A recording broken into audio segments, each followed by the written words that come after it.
తులారాశి. ఈ రాశి వారికి రోజు కొంత కలిసి వచ్చే రోజుగా చెప్పుకోవచ్చును. బంధువుల నుండి శుభవార్తను వింటారు.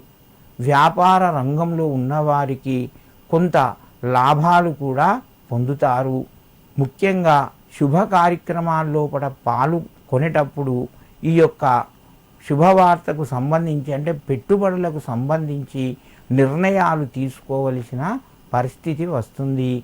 ఉద్యోగస్తులకు కొంత అనుకూలంగా ఉంది.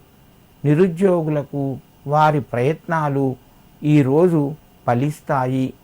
మీరు అనుకున్నటువంటి పనులు ముందుకు కొనసాగుతాయి. తులారాశి వారు ఈరోజు గురు రాఘవేంద్రాయ నమః అని చెప్పి ఆ రాఘవేంద్ర స్వామికి నమస్కరించుకొని మీ పనులు ప్రారంభించండి.